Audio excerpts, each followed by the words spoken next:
Thank you for listening to the Content Magazine podcast, Conversations with Silicon Valley's Creatives, published by SV Creates. Hi, my name is Kija Lucas. I'm an artist working in photography and installation, and my exhibition at the Palo Alto Art Center is the Enchanted Garden. The Enchanted Garden was the name of my father's gardening business.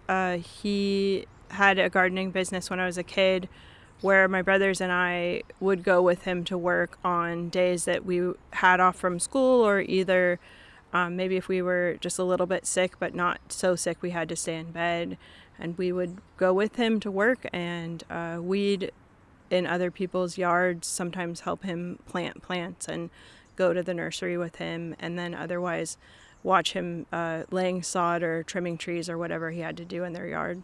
So the exhibition is in several parts.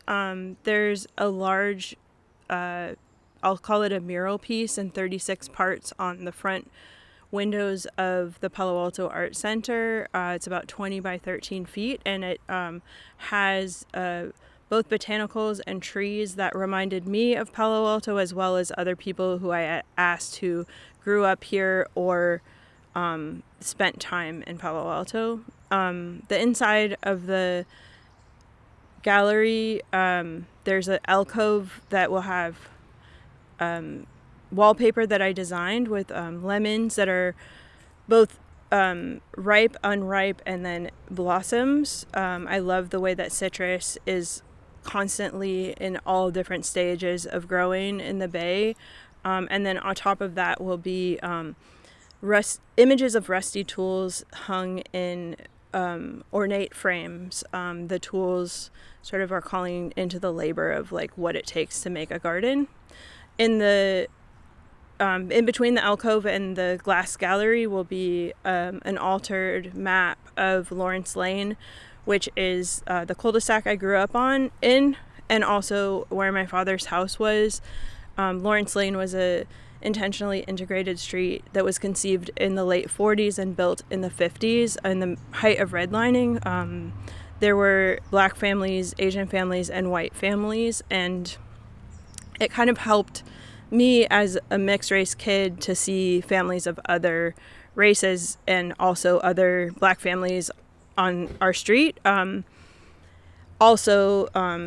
about it, I always thought it was like such an ideal thing, and talking to my brother who's studying it for his dissertation, like I'm learning more about the respectability politics that go into creating a intentionally integrated community in that time, and also probably today.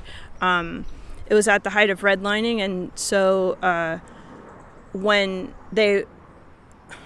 the people who were involved in this, what they called an experiment, were going to the neighbors to ask their permission, and had to go to the city to ask permission to create this cul-de-sac. And then going into the glass gallery, there is on the walls, the entire gallery, other than the brick, will be wrapped in also wallpaper that I designed, which will be transitioning through the room, kind of like a garden transitions. As you see different plants growing in different places, it gets a little bit thicker over time. Certain plants are added and others are taken away.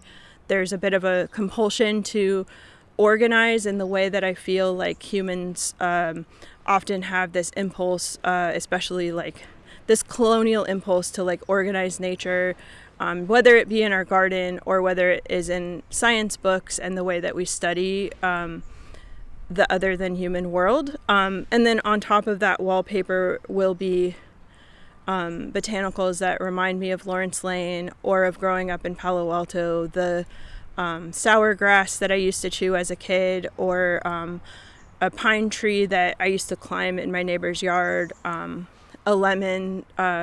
Lemons come up a lot in my work because it reminds me of sitting on my dad's front porch when he would smoke when I was a kid. He smoked indoors until I was in the second grade, and then moved out to the porch, so if we wanted to spend time with him, it was out there. I include both indigenous and misplaced botanicals and trees because I feel like the way that we discuss botanicals is very similar to the way that we discuss groups of people. The idea of invasive and native, and not really thinking of how those botanicals arrived, why they're often maligned, and so those are all sort of mixed in together in the wallpaper and then also on top of it. I think the Enchanted Garden is at the same time the most personal work I've ever made, but also the most unpersonal work at the same time. It's so much digging into my own childhood, my own feelings about growing up in Palo Alto, about being in a place where I never felt like I fit, and being a place that had expectations of me that I didn't understand existed until long after I could have possibly met them. That's one of the other reasons why I was interested in bringing in the misplaced botanicals. I felt always like I kind of stuck out like a sore thumb here.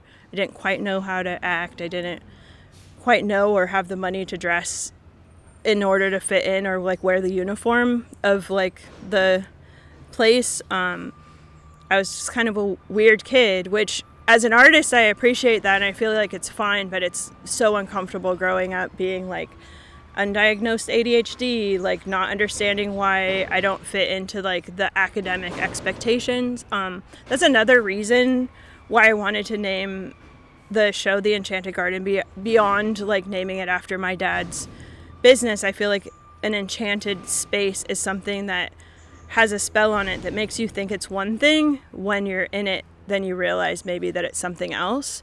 And I felt like that was a really important thing to bring into it, because I feel like that kind of is how I feel about Palo Alto. I'm trying to learn how to claim having grown up here, but a lot of times when people say oh, you're from the Bay Area, where did you grow up? I'll say the South Peninsula, because I feel like when I say Palo Alto, there's an assumption about growing up in the Silicon Valley. There's an assumption that my family was in tech, or you must be super wealthy, and that's just not the way that I grew up. I grew up like I said, with my hands in the dirt, digging weeds out of other people's yards. With my work, I'm bringing in things that are beautiful. I want them to be almost stunning to look at. I think of a photograph as a great place to lie, as a place to where we put our truths. So I have this sort of, I use a little bit of a scientific visual tropes, using the black background, having something with so many details in it. I on purpose do not use perfect specimens of everything. I want us to think about all of these things as being beautiful and useful. But one of the things that I want to do with my work is to draw people in, so then we can have the more difficult conversation. How do we think about these plants, and how does that translate to how we think about people? How do we treat these botanicals, and how does that translate to how we treat other people? And where does that come from? The same scientists that were categorizing plants were categorizing people, and this way of I'm reading this book right now where the author talks about how the most plant specimens from around the world are from in Europe, where they don't have the most plant specimens. And so people who are from nations where or lands where they these plants are indigenous to might not be able to study them because they're not there for them to study. So I feel how do these botanicals also talk about migration? How do they talk about the way that people have been interacting with the land over the years, and especially since the Bay or the U.S. was colonized, that interaction with botanicals, the bringing of the eucalyptus, or but also the olive tree, which is this symbol of wealth, or the magnolia I was learning recently is also a symbol of wealth. They planted magnolia trees here, but they're they take so much water to keep them alive, but we do it, and it's this thing that says okay, cool, I have enough money to keep this beautiful tree, which might be the oldest flower in the world, alive. So all of those things are sort of in there, but I want to draw people in. I want your grandmother to be able to walk into the exhibition and be like, okay, I can get something out of it. And your grandma might be like super into these political conversations, but maybe not. Maybe she sees something and then she reads a little something and then thinks about the world a little bit differently.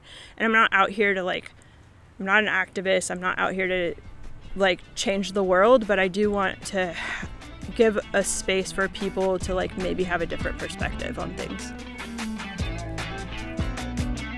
Thank you for listening to the Content Magazine podcast. Follow us on social media at Content Mag. Become a member and help us to continue to tell the stories of the South Bay creatives. This episode's music is 408 by Jack Pavlina. Follow him on Spotify and also on his Instagram at Jack Pavlina Music.